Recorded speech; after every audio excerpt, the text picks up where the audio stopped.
हैं और सेम ही तरीके से प्रोनाउंस भी करते हैं, लेकिन उसके दो अलग अलग मीनिंग होते हैं, which will depend on the sentence, कि वो एक सेंटेंस में किस जगह यूज़ किया गया है। Alright, we have a small exercise also children, ये आप अपने आप करेंगे तो very simple one.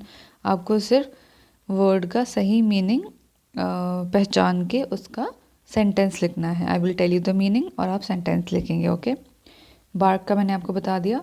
Fair, fair FAIR, fair का एक तो मतलब होता है फेयर इन कॉम्प्लेक्शन, ओके, और एक फेयर का मतलब होता है विथ नो चीटिंग। हम कहते हैं ना we should play fair, that means there should be no cheating. Alright, date, date का मतलब होता है एक तो तारीख वाला डेट होता है 1 2 3 1 नवंबर 2 दिसंबर टाइप, और एक डेट का मतलब होता है खजूर। ओके, खजूर होते हैं ना, हम खजूर खाते हैं जिसके बीच में से गुठली निकलती है, वो वाला खजूर। ओके, लेफ्ट, एक मतलब होता है लेफ्ट डायरेक्शन और एक का लेफ्ट का मतलब होता है चला गया, he had left for his house. Okay, two meanings. Tear, एक टीयर का मतलब होता है पेज फट गया, tear, tear of the page, और एक टीयर का मतलब होता है जो हमारी आंखों में से आंसू निकलते हैं, वो वाला टीयर। ओके, सो दो मीनिंग होता है इसका।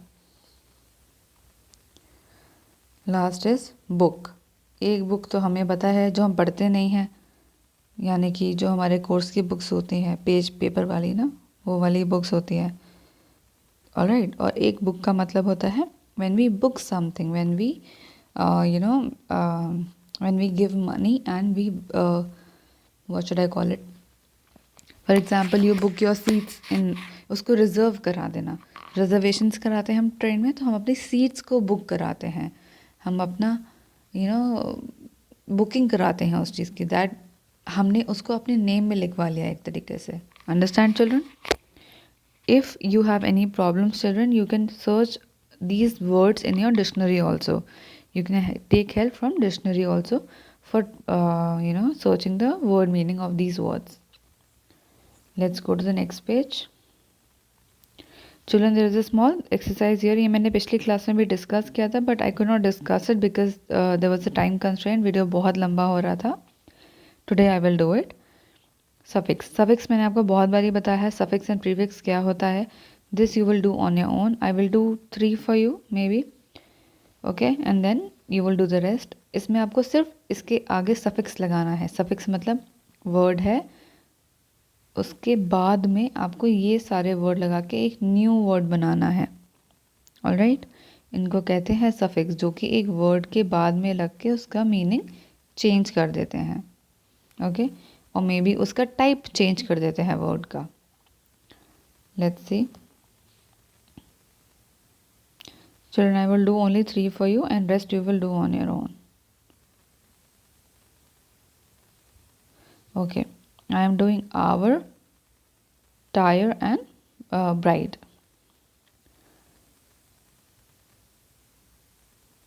सी, आवर, आवरली, HOURLY, ठीक है। Why hourly? Because LY basically adds for an interval, I should say that hourly intervals होते हैं ना, एक घंटे के बाद, hourly means हर घंटा, हर घंटा। ओके, टायर, TIRE,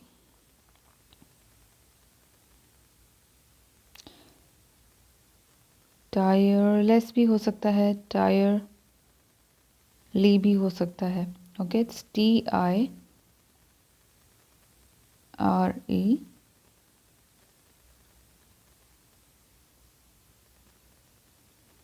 चिल्ड्रन, एक वर्ड में कभी कभी एक से ज़्यादा भी सफिक्सेस लग सकते हैं, दैट डिपेंड्स ऑन कि आप कौन से सेंटेंस में उसे यूज़ कर रहे हैं। Alright, for example I should say greatness and greatly.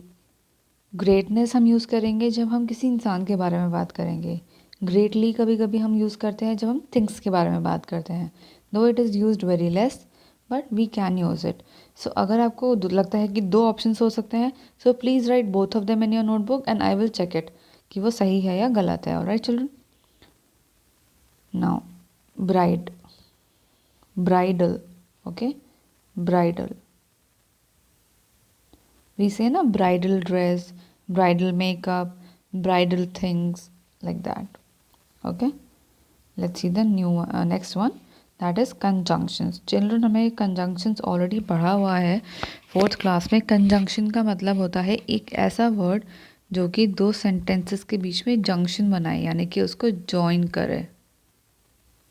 ठीक है, जिसको हम कभी कभी वर्ड्स यूज़ करते हैं जिसके लिए हम एंड, बट, और, yet, so, until, unless, because, many of them are there. Now, what do we mean by coordinating? जब दो सेंटेंसेस के बीच में कोऑर्डिनेट कर रहा हो एक वर्ड, तो हम उसे कोऑर्डिनेटिंग कहेंगे. फॉर एग्जाम्पल बट, यानी कि हम उन दोनों के बीच में एक लिंक तो बना ही रहे हैं, लेकिन हम उसको एक दूसरे से कनेक्ट भी कर रहे हैं. Okay, now see subordinating. Subordination में ज़्यादातर हम रीज़न देते हैं, एक रीज़न दिया जाता है. जैसे दो सेंटेंसेस तो हैं और उन दोनों के बीच में एक वर्ड भी है जो कि कंजंक्शन है, उन दोनों को जॉइन कर रहा है. ठीक है, लेकिन उसका ज़्यादातर उसमें या तो इस सेंटेंस में या इस सेंटेंस में कोई ना कोई रीज़न होगा. For example if we use the word because, ठीक है, तो let's take an example.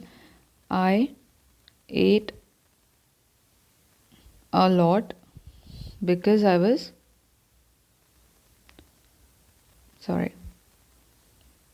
because I was hungry since morning. Okay, whatever it is. So यहाँ पे आपने एक तो पहले बोला I ate a lot, ठीक है. Now ये अपने आप में एक सेंटेंस है that I ate a lot, correct, because ये एक वर्ड है, conjunction. I was hungry since morning, I was hungry since morning भी एक अपने आप में सेंटेंस है children, correct. So because in दोनों सेंटेंसेस को जॉइन तो कर ही रहा है, लेकिन इसमें एक रीज़न भी बता रहा है कि मैंने इतना खाया क्योंकि मैं सुबह से हंग्री था. ठीक है, so in subordinating conjunctions you will find a reason और अ कंडीशन में भी. फॉर एग्जाम्पल जब आप अनलेस या अनटिल यूज़ करते हैं, वाइल यूज़ कर सकते हैं, इफ़, या फिर और भी वर्ड्स हैं ऐसे, जब आप ये सब यूज़ करते हैं तो आपको एक रीज़न दिखाई देता है या फिर एक कंडीशन मालूम चलता है एक सेंटेंस में. इसी तरीके से आप पहचान भी सकते हैं कि एक कंजंक्शन कोऑर्डिनेटिंग कंजंक्शन है या फिर सबऑर्डिनेटिंग कंजंक्शन है. Alright children, now we have a few exercise here. We will do it, rather you will do it. I will do only 2 examples for you. Fill in the blanks using suitable coordinating and subordinating conjunctions. Is the bag heavy or light? Now see, it is a coordinating. Why? There is no reason here, right? हमें कोई reason तो नहीं पता चल रहा है, ना कोई स्टेट पता चल रहा है, ना ही कोई कंडीशन पता चल रहा है. तो ये हमारा हो गया coordinating conjunction. He drove fast dash he couldn't reach in time. But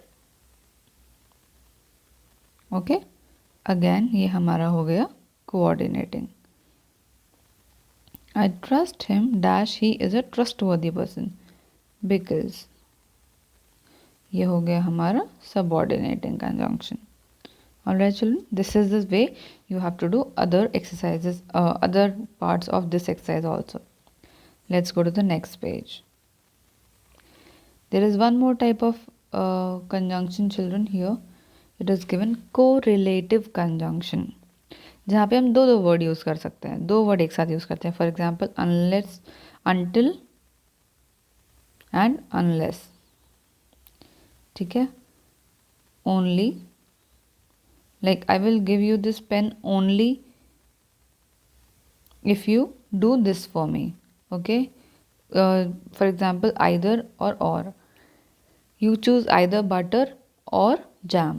Okay, like that. So that is called correlative conjunction, जब वो relate कर रहा होता है दो या तीन चीज़ों के बीच में. Choose suitable correlative conjunction from help box to complete the sentences. Children, यहाँ पे आपको help box में already